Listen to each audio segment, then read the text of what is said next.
Welcome to Friday's edition of Big Blue Kickoff Live here on Giants.com as well as the mobile app. He's Paul Dottino. I'm Lance Medow with you for the next 60 minutes. And it is presented by Cadillac, the official luxury vehicle of the New York Football Giants. Multiple ways you can interact with us here on the program. You give us a ring, 201-939-4513. You can hit us up on Twitter, hashtag GiantsChat. And as a reminder, you can find the archive of this show and our entire podcast network on the Giants mobile app, podcast platforms everywhere, and at Giants.com/podcast. So it's a Friday in the real world, but it's not a Friday in the Giants world. They're playing Monday. Unusual to have Friday off, but that's how they worked out this week. So the players are not practicing today. Tomorrow will be a typical Friday for them. Yes. And then they will gear up for the game in Philadelphia. So we didn't hear from Brian Daboll earlier today, and there's no new developments with respect to injuries of any kind, but we can react a little bit to the coordinator speaking to the media the other day and Philadelphia and the challenge that it poses. And I think from the Eagles' standpoint, there's two question marks from a health perspective, Paul, based on the first injury report that came out. Number one is the offensive line. They have both of their starting guards are banged up. Cam Jurgens missed the last game with a pectoral injury, and then Dickerson just got thumb surgery. So his status is very much up in the air. Dickerson did not practice the other day. Jurgens was a full participant.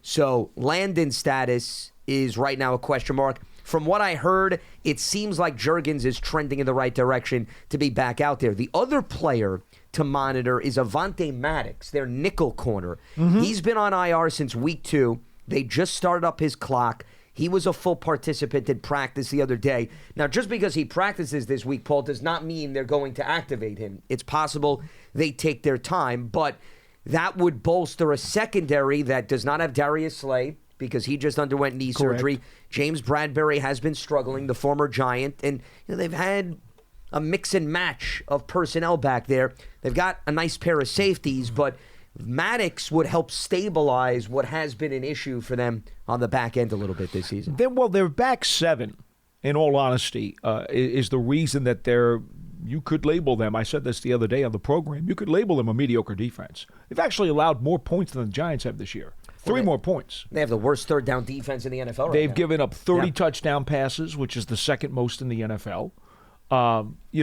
Their secondary and their linebackers have been their weakness. Now, the thing about it is, when you still have a top-flight defensive line, that kind of overshadows a lot of the other weaknesses, because we all know that if you can be stout up front, somewhat control the running game enough to where teams have to throw, and then you can get after the quarterback, let's face it, a lot of other warts get covered up.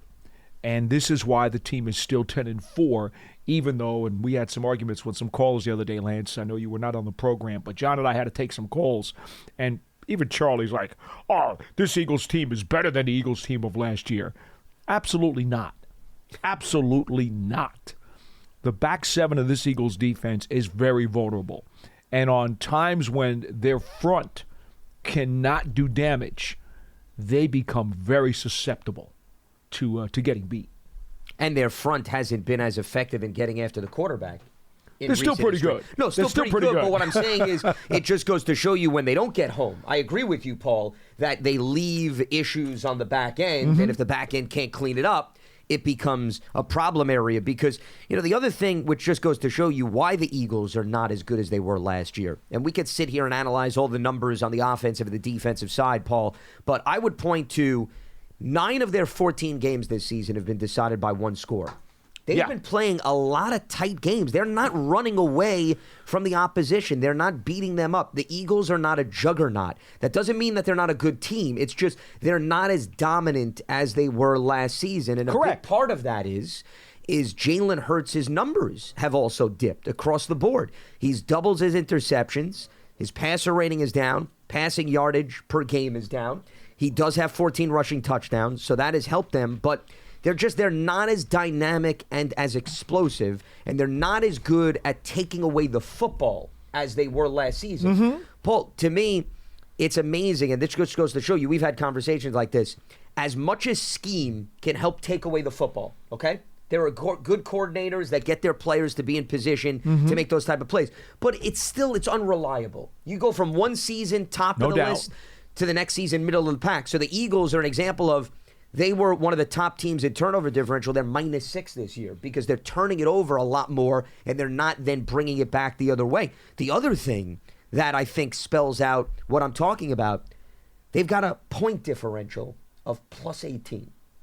Just to put things in perspective, Dallas is over 100 in point differential. Right. Last year, the Eagles, like I said, they were in cruise control. They're not in that position this year. So those numbers alone, I think, tell you the difference in terms of where they were in 2022 compared to where they are this season. For those who haven't followed the Eagles much this year, now we've been able to see them in the New York area a number of times on television because of the way the schedules have worked out.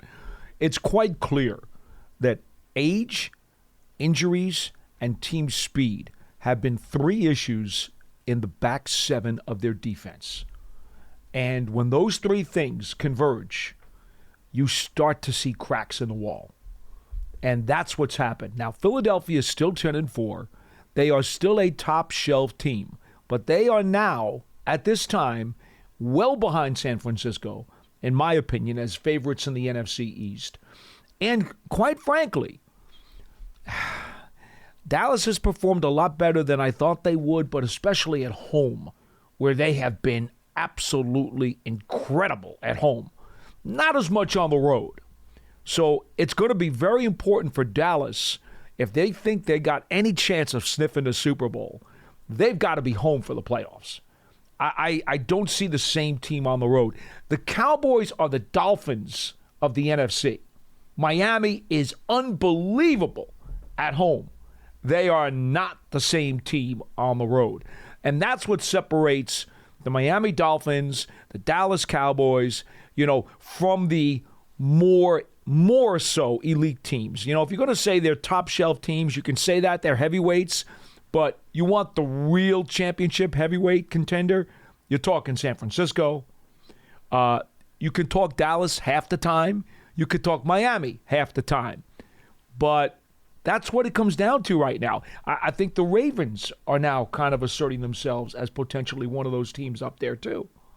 Sure. But let's face it, Lance, the bottom line is the supposed top shelf teams that we've seen from the last 2 or 3 years.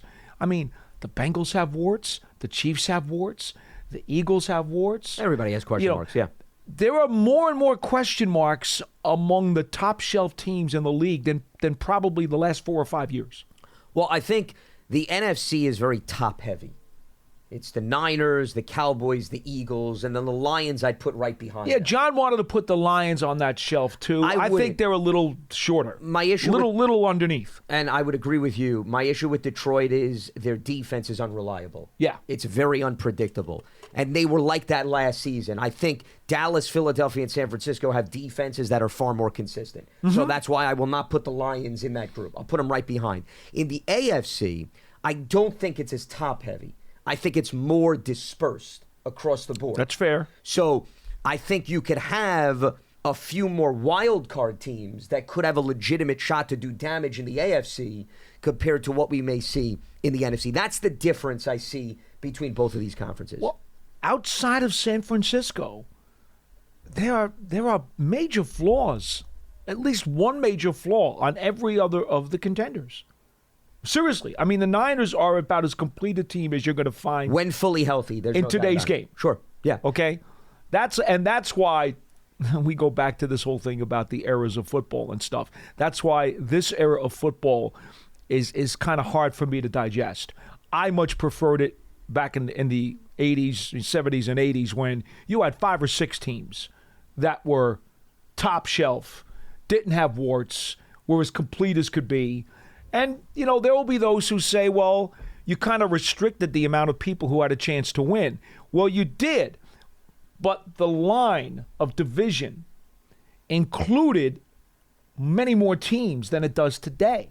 That line of division now has 1 team in it, San Francisco. And then there's that next big pool. Back in the day, there was the line of division of about 6 teams. Like, these teams are all really good. Any one of them could really win it because they're all that good.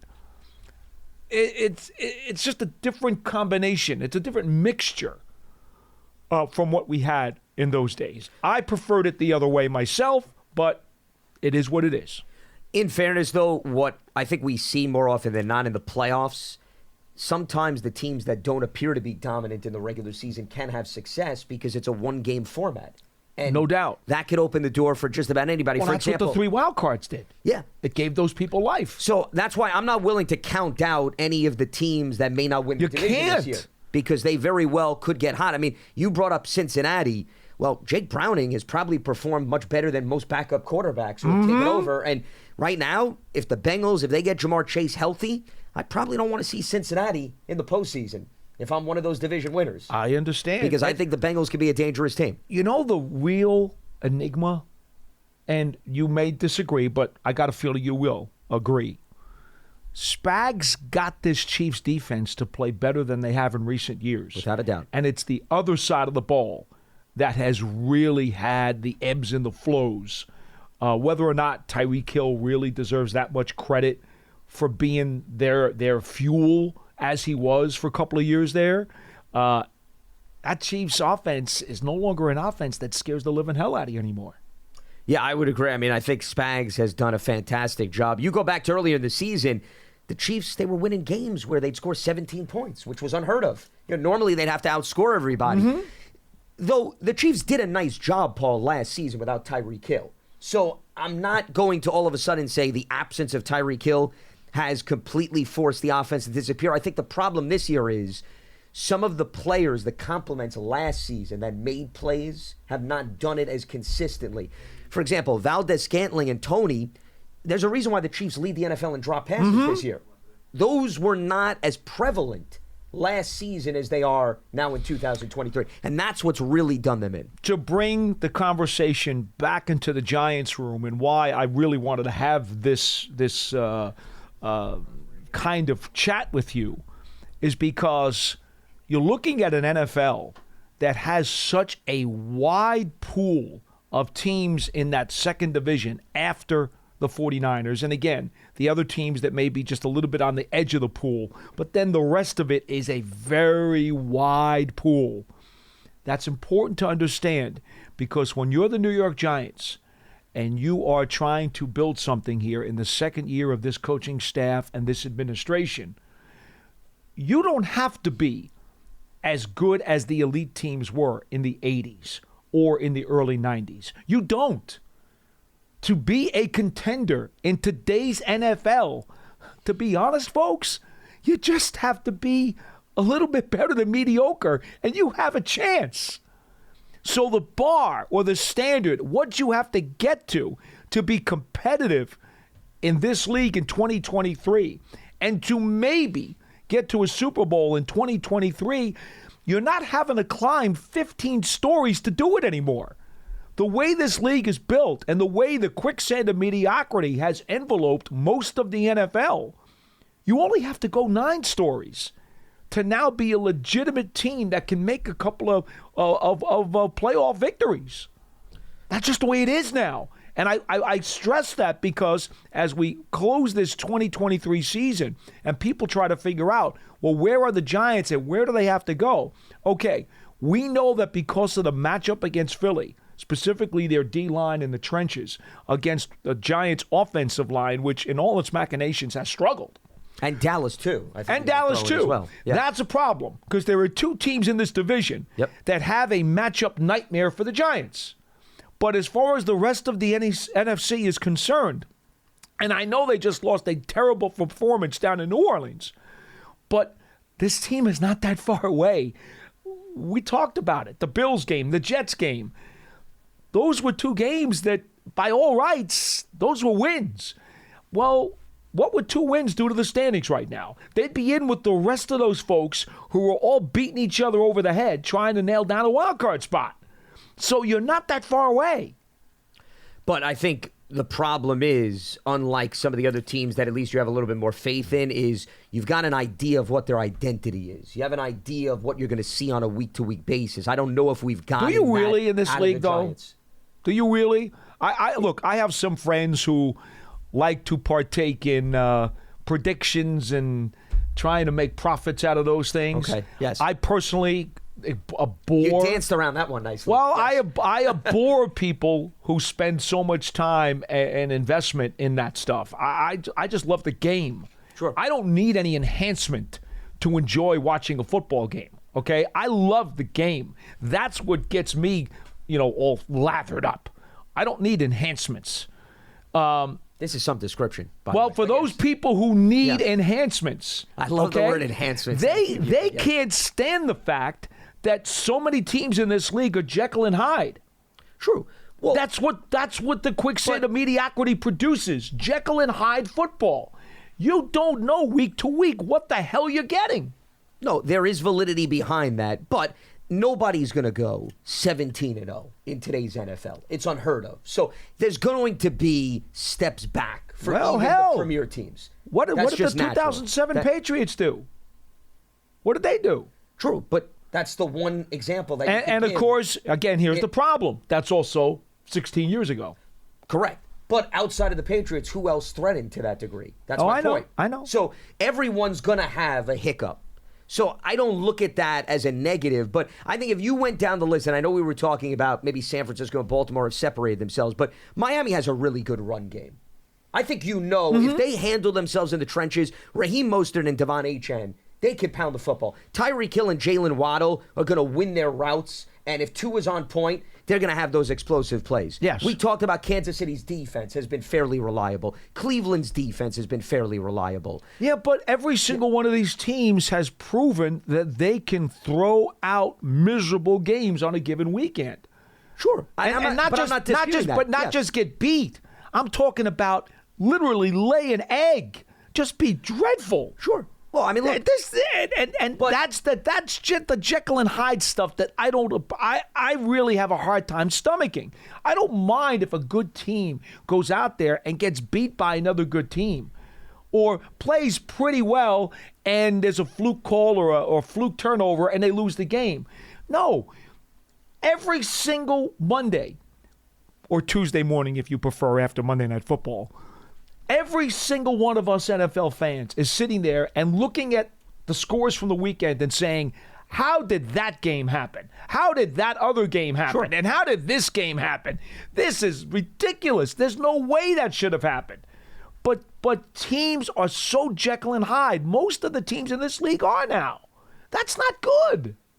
Well, the league loves that, though. That's competitive balance. That gives you a chance to go out. I'm telling you, though, where the league stands. I know. That's the rationale. You just sold what the league has been campaigning for. It's something that it's an appetite that I don't have, but I understand it's great for business, and consequently, it's a good thing, right? According to the definition of what's good, it's great for business. Well, but I also think it's a product of the structure of the league, and maybe you didn't see this as much in the 80s and the 90s, you'll say, but when you have a one playoff format, that lessens the juggernauts a bit, Paul, because you could have just one bad Sunday or Monday. Well, right? the expansion of the playoffs is part of it, too. Correct. No, you're right. But my point is, in the NBA, for example, okay, you could even throw in hockey. I know hockey has more upsets than basketball, so maybe that's not a great example. But in the NBA, you're telling the lesser teams, go out and beat the top-heavy teams 4 times out of 7.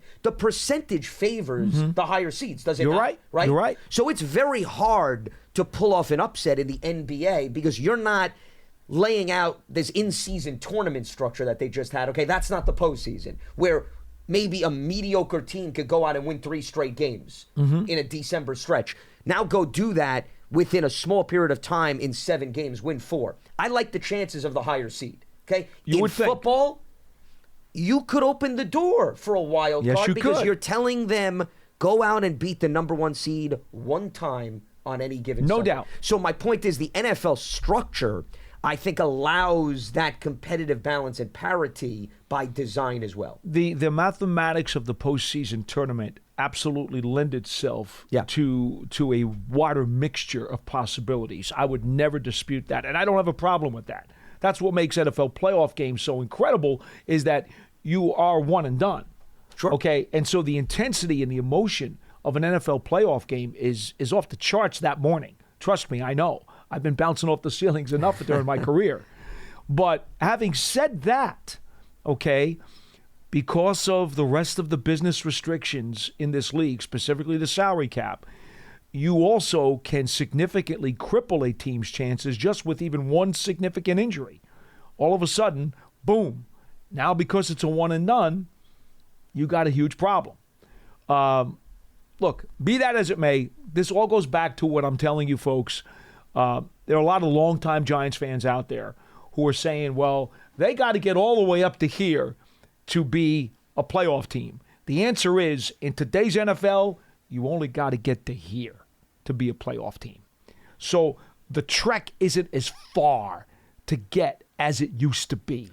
That's the whole point for me for this conversation as we look at the Giants during the final 3 games of this season. Well, and that's with the standard, in fairness, being the 7th overall seed, right? Because you're saying just get into that's what it is now. Correct. But I guess that's what it is. I'm coming from more of the standpoint, and I'm with you. There is a lot of Dr. Jekyll, Mr. Hyde, but I think the Giants this season, and for those watching the show, it's up and down and up and down. I mean, it is a huge drop in a roller coaster. I think most teams in the NFL, if you want to have a reasonable shot, the highs and the lows can't be as extreme, Paul.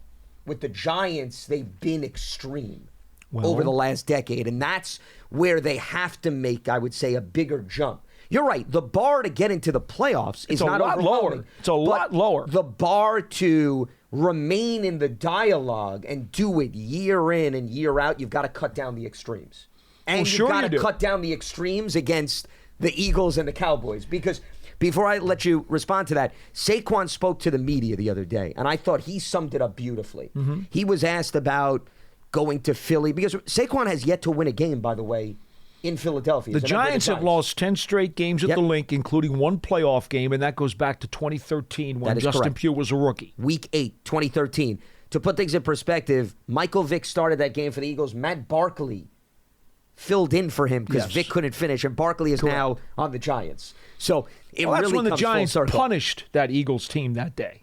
Yes, they did. No, they definitely very enjoyable afternoon. I might won add. the game in the trenches, but that's a long time, and that's a lot of different rosters, Paul. A lot of different coordinators, head coaches, personnel, you name it. So Barkley knows that firsthand, and Dallas, it's been just as extreme when you look at what's occurred also over the last decade. So, I mean, Saquon wasn't sugarcoating it. He said if they want to make an indent, they've got to start beating the teams. Forget outside the conference, outside the division. You've got to show that you can be competitive within the division.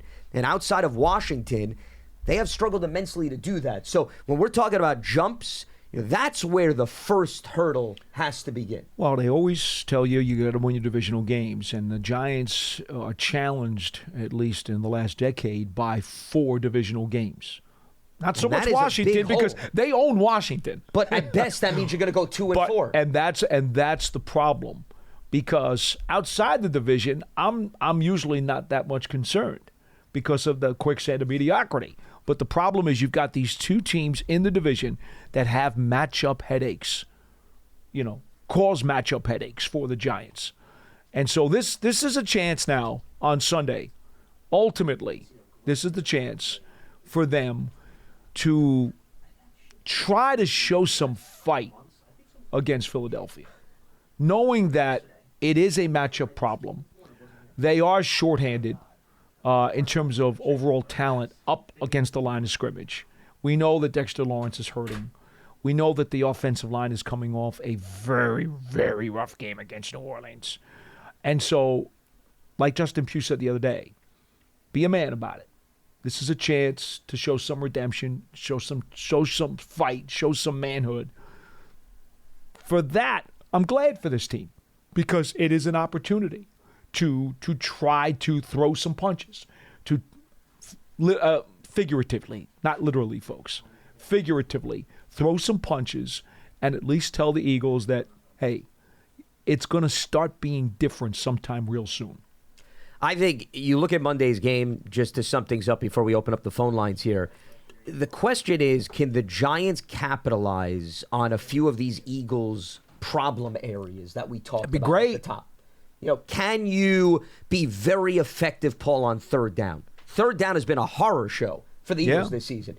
I mean, Seattle did nothing through the air for 3+ quarters. They did a really good job keeping Drew Lock in check. he had about 92 passing yards. Look at that number.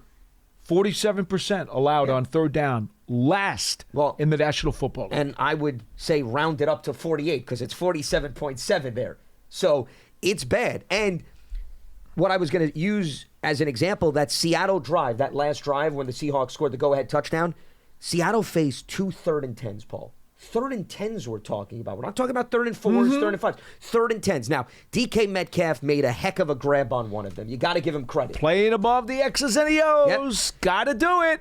100%. The other one was Jackson Smith and Jigba. Nice grab in the corner of the end zone. But the Eagles' defense put the Seahawks in a tough spot, and they still could not get out of that. So can the Giants get in more manageable third downs and keep the drives moving without getting caught in negative plays? That, to me, is one thing. Then, can they run the ball? Lately, not overall, the Eagles, for the first 10 weeks of the season, was one of the best run defenses in football, Paul. The last 5 games, they're giving up 145 rushing yards. They're wearing down. This defense is showing signs, man. They're cracking. So that's another question that I would pose. Can the Giants show some semblance of a run game? Now, Paul, you and I a week ago, okay, let's move the calendar. We were talking about the matchup with the Saints. Yeah. And one of the things we pointed out was the Saints struggled to stop the run. Well, they did a heck of a job taking Saquon out of the game and not allowing Tommy DeVito to have a duplication of what he did against Green Bay. So it's easy for us to sit here and say weakness, weakness, weakness. It's another thing, can the Giants then make the team pay? So I'm bringing that back to the forefront, and I'm saying you want to make this a game? Be good on third down, run the football. They do that, I think that changes the conversation on Monday. If you want my wish list for Monday's game, I'm just going to put one thing on there, and it's my bold wish list. Just give me one thing. Give me Jalen Hyatt for over 100 yards and 2 touchdown catches. Okay, explosive plays. Against that defense and that secondary.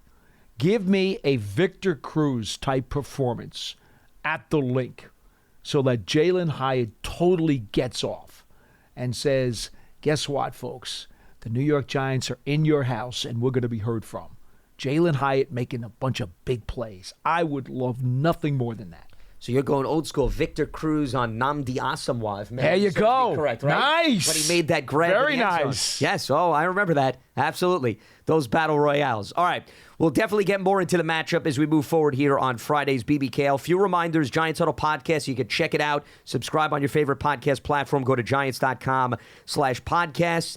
Some single tickets are still available for the 2 remaining home games. For more information, giants.com/tickets to secure your seat. And the Giants official connected TV streaming app, Giants TV. It brings you original video content and game highlights on demand and direct to Big Blue fans. Giants TV, it's free. It's on Apple TV, Roku, Amazon Fire TV, and the Giants mobile app.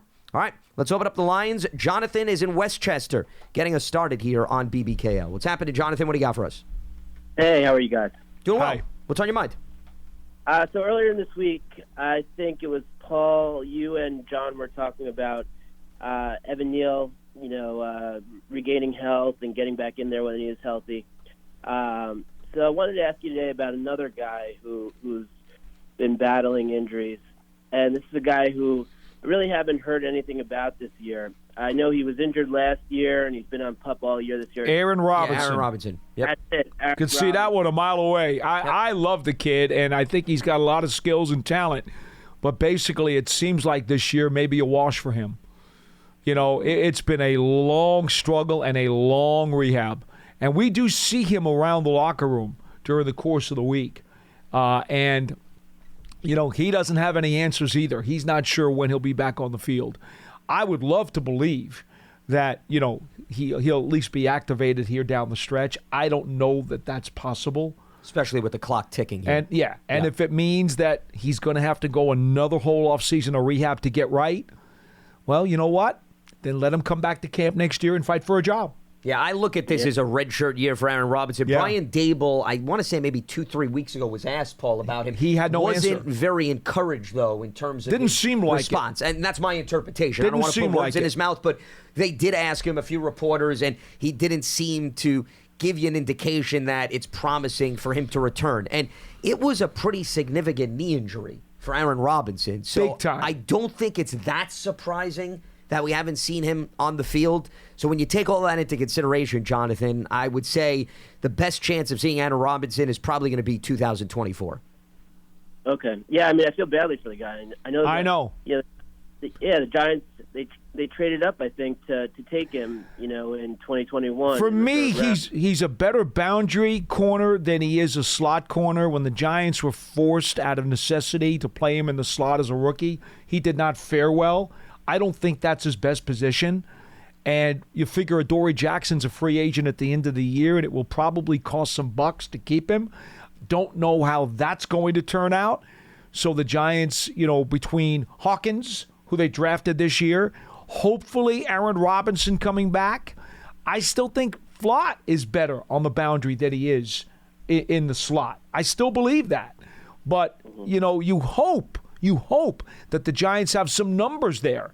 Because if Jackson does land with another team, you want competition opposite Banks. Right.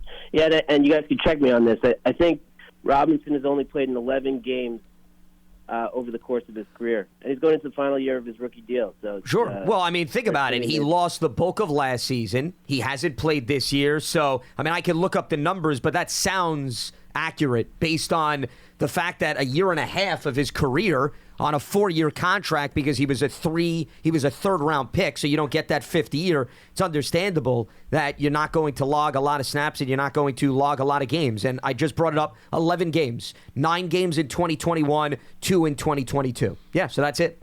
I mean, what a shame. He is a legit talent, and he has length and speed. He's a player. At least he was before he got hurt. I'd love to see him in Wink's system, too. I know. Yeah, I agree with you. Well, and that's the unfortunate part of players that get hurt, and appreciate the phone call, Jonathan. We talk about the potential, can't stay on the field. It all of a sudden gets thrown to the wayside. And this is part of the problem that the Giants have to deal with, right? They don't know medically, where is Daniel Jones going to be next year? Where is an Aaron Robinson going to be next year, right? Where is McKeithen going to be? Where is Zuzudu going to be? Yeah. They've got some guys who they would love to answer some questions with. But because of injury problems, and John and I have talked about this, how much confidence can you have that they may be potential answers when the medical issues are so cloudy? Well, that's why you hope that you get some clarity before the draft in late April. Heck, okay, so even Graham Gano. We don't know for sure. With the kicker situation, too, given him undergoing surgery. But it's also what you're talking about, Paul, another reason why we could sit here during the season and speculate about the draft and say, oh, the Giants need this, this, and that. Sometimes you have something that looks good on your roster that becomes a question mark later in the season because a guy goes down via injury. So that's more of a reason why I know it's cliche and sometimes fans don't want to hear it. But when executives say the best player available, the reason behind that thought process is because even if you look good at a position, 3 games into the following season, Paul, how do you know that depth is going to be as promising as it once looked? I mean, you go into the season, we were talking about offensive line depth a lot, right? Last offseason, when we were talking about options, moving players around, and then Zuzudu goes down, and McKeithen gets hurt, and Andrew Thomas, and Evan Neal. And before you know it, all of that depth that we spent months discussing is non-existent. So that's more of a reason why the philosophy in the draft has to be, if that player is valuable in your mind, but you look pretty good at that position, it may make sense still to capitalize as opposed to reaching for somebody that fills a need, but you don't feel great about the player. You never know how injuries are going to play out. I'm glad you even mentioned Evan Neal because, quite frankly, he falls into that category too. About whether or not you know going into next season. You don't know. Yeah. Of course. Injuries have so clouded his picture. You don't really know what Evan Neal is yet. And injuries over 2 seasons we're talking about, not just 1. Yeah. Heck, that's why Shane Lemieux is like the exaggerated example of this. Injury after injury after injury. A guy who was so durable at Oregon. Remember, we talked to Mario Cristobal. He didn't miss a start. Said, this guy never missed a snap in practice.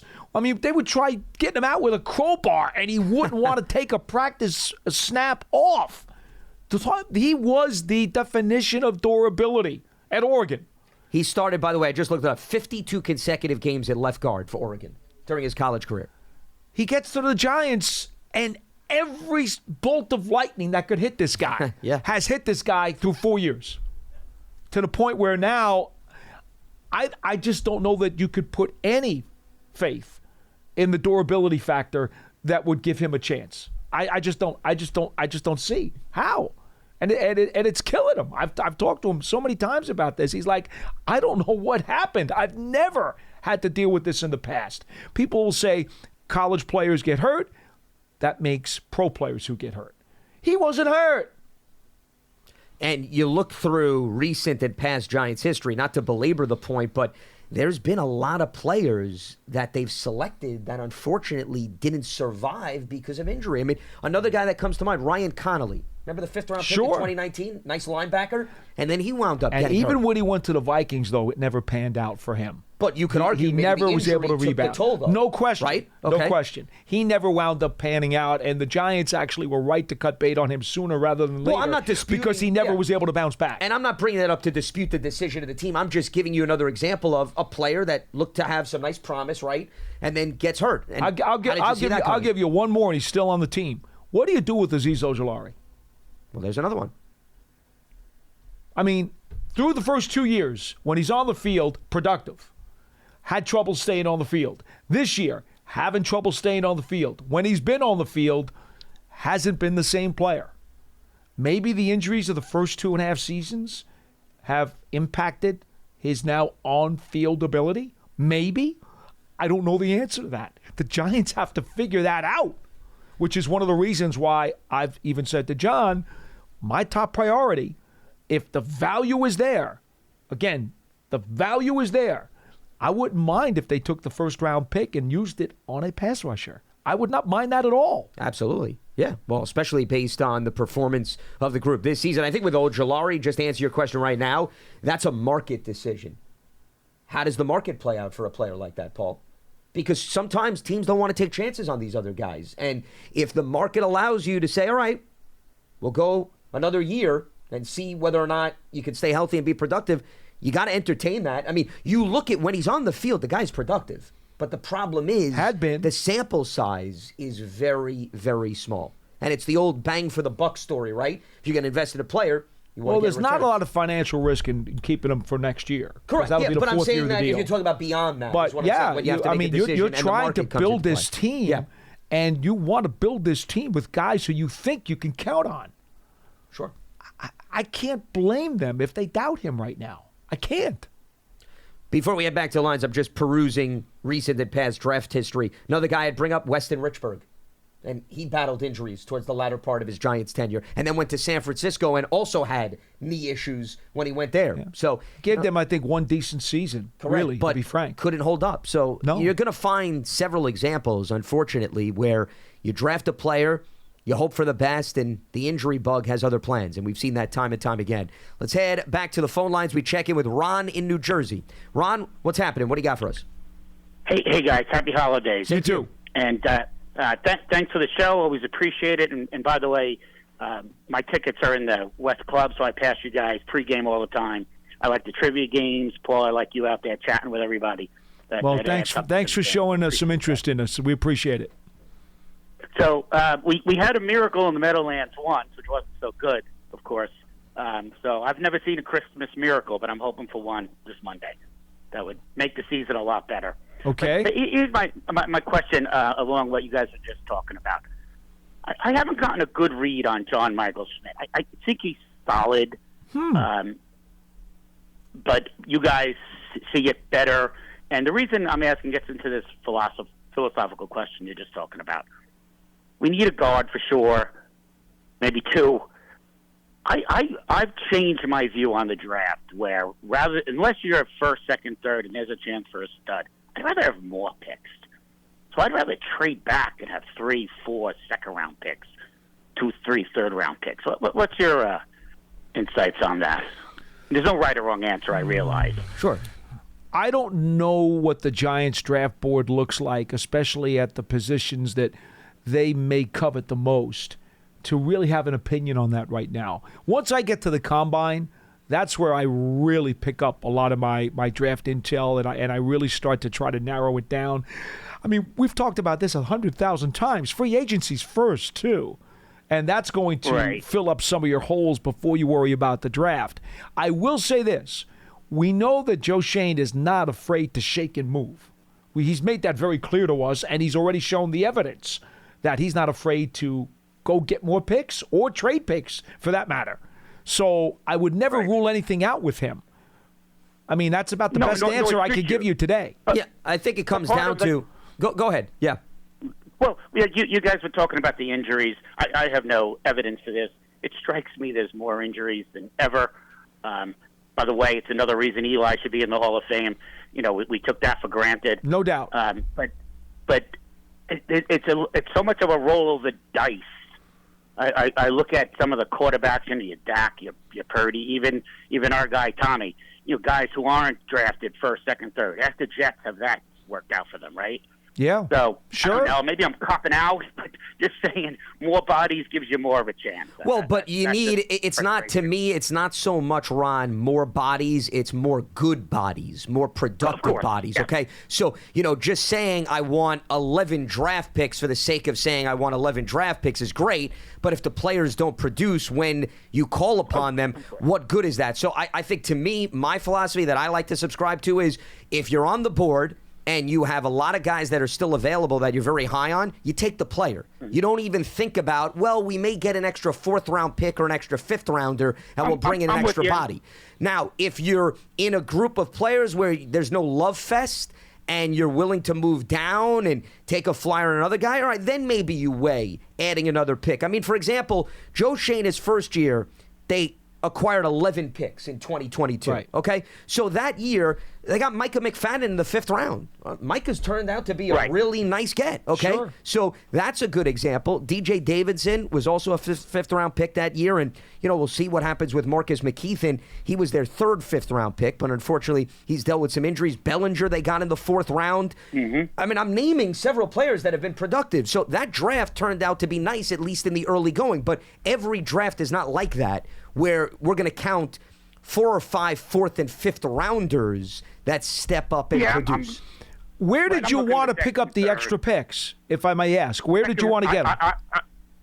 I'd want in the 2nd round. Second round. All right, right now they've got according to Tankathon, they've got number 37 and number 46. All right, in the 2nd round. They've got 2 there already. In the 3rd round, their overall pick is number 73. And then in the 4th round, their overall pick is number 108. So that's 5 picks in the first 108 selections. Yeah, they got a nice number there. Yeah. Do you necessarily feel like you still need to get some more within that range?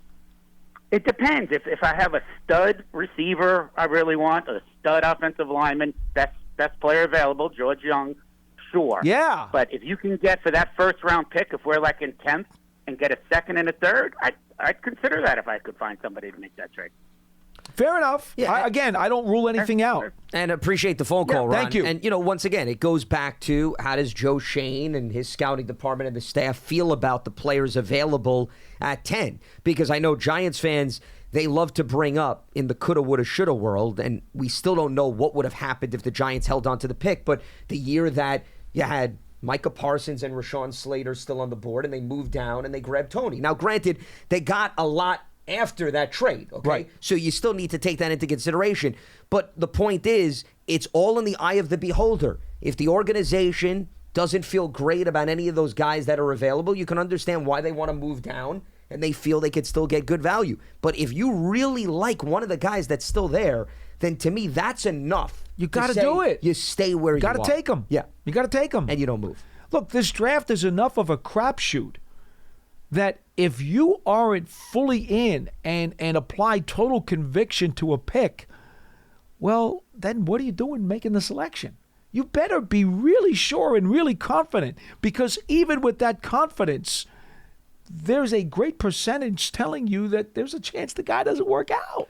Well, to piggyback off of your point, Paul, there's also a greater percentage telling you the higher you pick the player, the more likely the player pans out. right? You would I would hope. think over time. You would hope. No, you do. I mean, listen, there's exceptions, and we're going to go through 5th-round picks, 6th-round picks, and with the Giants, and you'll say, well, they're productive. But overall, history of the NFL, right, the higher the player goes, the more likely the player will pan out. So that's more of a reason why you got to think twice before you move down, because you're, by definition of the draft, you're decreasing your chances of that player actually coming to fruition. Yeah, one would think.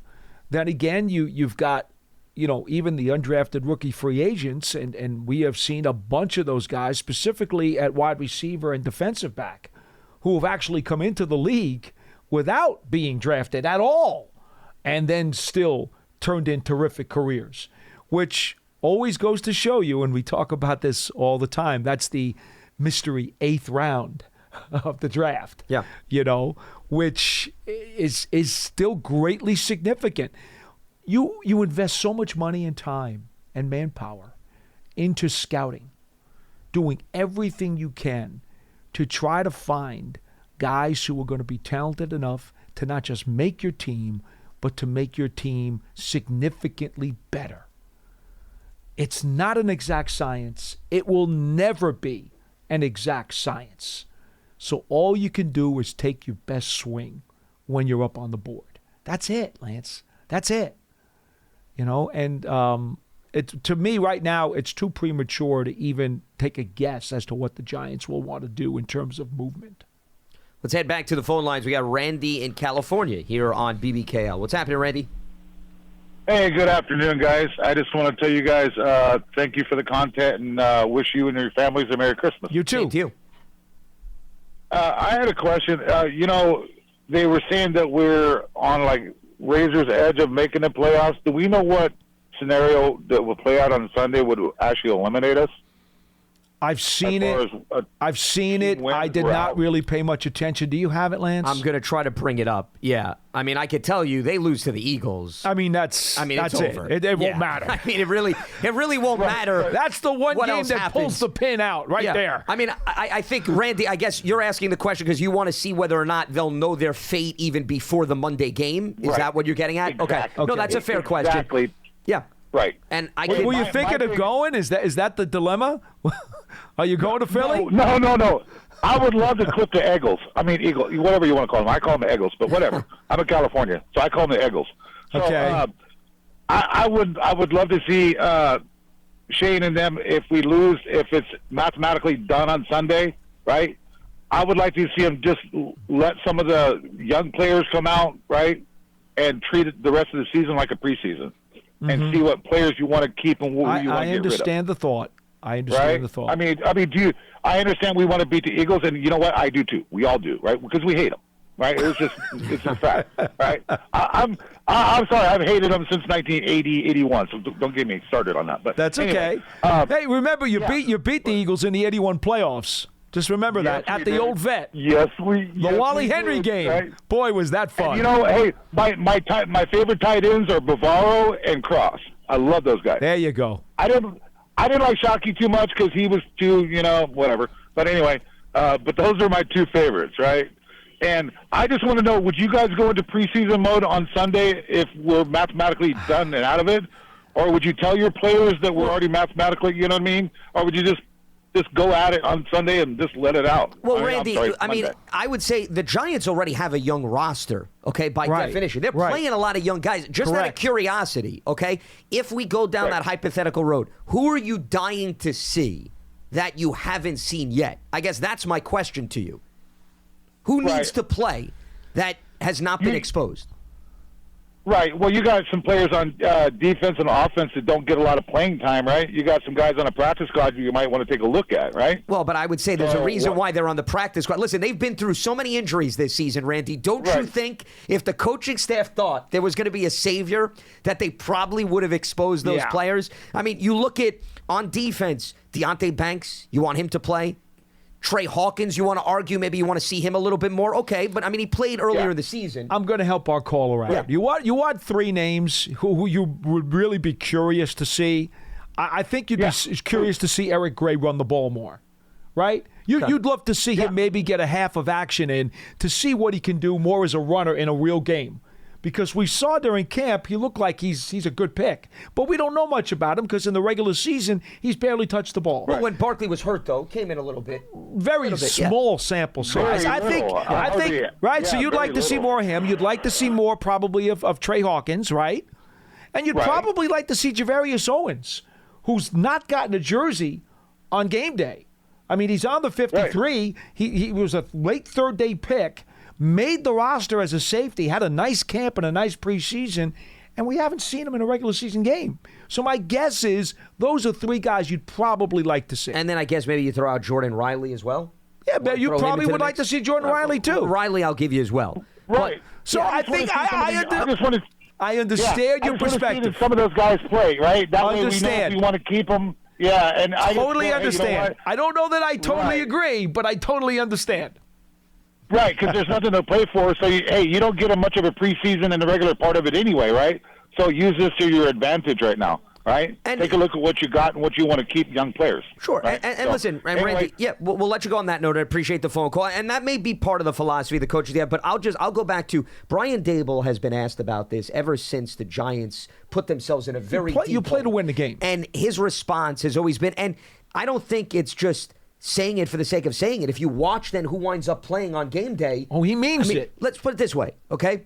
Jordan Riley, who is a player that has some intrigue. And because of some of the nicks and bumps and bruises at defensive tackle, you may wind up seeing a lot of Jordan Riley this week. But what I'm getting at is Dex had been banged up, right? Mm-hmm. We have not seen Jordan Riley's snap count increase exponentially. You may see it this week, though, because Nacho and Robinson are both nicked up, too. But what I'm saying is when Dex was out and you had a healthy Nacho and Ashawn, Nacho and Ashawn the veterans were playing. played. Okay. I know. So I don't see that dramatically changing, but to your point, you start taking these other guys away, then you're forced in to playing somebody like Jordan Riley. And then, I mean, you brought up Javarius Owens. Okay, well, who's ahead of him? Jason Pinnock. And Pinnock's had a really good season. Belton, too. And obviously McKinney. But are they going to bench those guys when you could argue you're evaluating those three too, are you not, Paul? I was giving him some suggested names who he has a right to be curious about. I wasn't saying that I needed to see them play, but he has a right to be curious about those guys because they were draft choices and they made the team. Sure. Yeah. So see, it's a spider web. Okay, it's always a spider web. But it's a spider web with trying to figure out whether or not you play some of the young guys. You still evaluate some of the guys ahead of the depth chart. It is a scrambled plate of spaghetti. There you go. Yes, all intertwined in so many different directions. There you go. With tomato sauce poured on top of it to make it even more mushy. Don't forget the meatballs. Well, there we go. And the grated cheese. Yes, you're putting in other challenges to navigate, essentially. So I'm looking through. Well, I can tell you this. According to the NFL's website, just to give you an idea, entering this week, yes, they put the Giants' playoff percentage at less than 1%. If they win and they beat the Eagles, they put the playoff percentage at 2%. Okay. If they lose, they have a 0% of making the playoffs. That's the percentage breakdown. Although, this is what the NFL has on its website. Although the model hasn't completely ruled out a Giants playoff bid, it's at literally 0.6% of making the playoffs. The team's biggest contribution to this season's playoff picture is more likely as a massive spoiler. This is according to the NFL. They're saying, because they're playing the Eagles, the Rams, that the Giants will have more influence on other teams' fate than their actual own fate. So the way that I look at it, with 0% if they lose, Giants lose to the Eagles, it's over. If somebody else wins or loses, I don't have an exact answer to tell you whether or not there could be a scenario where they go into Monday's game and know that that 0.6% has dipped to 0. I will peruse through some other documents before the end of the show to see if I can check get Lance's some Twitter closure. page. He'll uncover this for you. But I think that pretty much spells it out based on the circumstances. And listen, the players in the locker room, they know that. And I think, Paul, you were in the locker room after the New Orleans game. Mm-hmm. I think they knew that in that moment that was a devastating loss to keep any slight hope still alive. They knew that. You could tell based on the reaction in the locker room. All those guys had came they to grips beat with New that. Orleans, they'd be right in the middle of this thing right now. That's what hurts so much about it. They needed 4 other games to fall a certain way. 3 of the 4 fell that way. which meant they would have still been very much alive going into this weekend. That's why that loss in New Orleans was devastating. In so many ways, for me, it was inexplicable, but it happened. And as far as the opportunity, as the NFL website put it forth, there's a lot of guys on this roster that have never tasted victory in Philadelphia. So that alone gives you a lot, plenty of motivation. A lot? Yes. Well, everyone. If they did it with another uniform on. Yes, correct. Well, because once again, it's a youth movement. But, Saquon was referencing him and Sterling the longest Shepard. tenured Giant is Shep. They're the elder statesmen on the roster. Yeah. It's been before Shep got here that the Giants won in the link. Actually, you got to give Pugh the edge over those guys.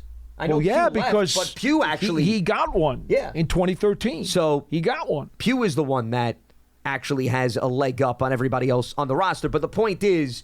That's fuel right there. The other fuel is the Eagles, they're in the playoffs, but they're still fighting for the NFC East title. So, you can make it challenging and difficult for them from that standpoint. And it's a division game. Listen, this is what guys suit up for in the NFL, right? You suit up to take part in the rivalry of this league. Mm-hmm. And the rivalry in this league is alive and well within the division. The last thing you want to do is see a division foe flourish and succeed, especially in their own backyard. So whether there's anything mathematically to play for, those three elements right there, I think, gives you enough that you can at least go out there and do some damage. And then to the last caller's point, there's young guys that know that they're going out there and they are leaving it all out on the film to determine their fate, whether it be with this organization or not. And I will say this, Paul, if you can perform well against the Eagles and you are not going to be on this roster next year, I think it will help your cause if they see you against high-caliber competition and you go out and play hard. So I think every player has that mindset already. I don't think this is telling them anything they don't know. Mm-hmm. But those are four factors right there, regardless of what goes in before they kick things off Monday against the Eagles. I will take you back to the 81 season for a minute. And when the Giants knocked off Philly at the old Veterans Stadium in the wild card game, that was the beginning of the end for that franchise because they went all the way to 1988 before they had a winning record again. The Giants basically delivered a huge left uppercut to the jaw. Use this hand. Okay. And basically knocked out the Eagles for 6 years. They were in oblivion for 6 years. Until Buddy Ryan was able to rise them from the ashes again. Dick Vermeil had done so much for them. They had gone to the playoffs 4 straight seasons, and then the Giants went down there and stuck it to them. And that franchise took an about-face and took a turn straight downhill into the cave, in the caverns. Wouldn't it be wonderful if the Giants could do some damage to the Eagles in these next 2 games and take what has been a very strong Eagles team and to chip away at the cracks in their armor and start them on another 6-year plunge? Wouldn't that be awesome? I don't expect that necessarily, but boy, that would be really, really cool. Well, and the Eagles roster is going to change too because they have some aging veterans on defense. Will Jason Kelce retire after this season? It's possible, this could be the last installment of what the Giants are seeing with this current structure and Fletcher Cox of this team. Fletcher Cox, Brandon Graham. Go away there may already, be a few please. guys that retire after this year. It's possible. Find somewhere to go and get off the field. So retire. That's your philosophy in trying to win a football game? Well, I would say. I'm not talking about now. Sure. I'm talking about get those tacks in the road, okay, which is what they did in 81 when they punctured those tires, and then the Eagles' car went to the side of the road and just sat there and collected rust for 6 seasons. It was a beautiful thing. The problem is, though, to take your analogy to the present day, they may have the tack of the tire, and then you know what they do? They bring in a guy by the name of Jalen Carter, and he puts his hand on the hole and plugs it up. They draft Milton Williams. I mean, think about all these young guys that they're bringing in to help replace some of the aging veterans. They've done a very effective job in that. That's why Philly has been so good over the last decade. I know. Hey, This is the holiday season. You're allowed to wish for things. I'm not trying to take that away from you. I'm just trying to bring a little bit of reality. Oh, I know into what the situation. reality That's is, all. but I don't Yes. like chewing on it very much. No, I understand. I'd rather throw out some holiday wishes. There you go. Well, I'd say that's a good way to wrap up shop here. By the way, happy Yes. holidays, everybody. Yes, happy holidays and a Merry Christmas. We will not have a show on Monday on We Christmas will not. Day. Be back on Tuesday. We got a game. We got to work on 12:30 Monday. p.m. Eastern, correct. There is going to be a football game. It's actually part of a triple header on Christmas. So It is. The NFL's now taking over the NBA's party on that day. So there's going to be a lot of football over the next few days. We get Saturday football, Sunday football, Monday football. Paul is on cloud nine. He can avoid the family. He can eat. He can be merry. I mean, this is your dream scenario here. Look, you can tell he's already all smiles. I was trying to avoid the family all the way to the Super Bowl, but that's not going to happen this year. No, but I think you got a nice excuse, though, I was going to say, for the next 3 days. Do you not? You got football and you got Giants football to boy. end up with the icing on the cake. All right. That is going to wrap up today's edition of Big Blue Kickoff Live, part of the Giants platforms everywhere, Giants.com/podcast. Everybody enjoy the weekend, the lengthy weekend. A Merry Christmas to all. We'll speak to you next week. For Paul Dottino, I'm Lance Medow. And remember to stay locked to Giants.com for all the latest. Have a good one.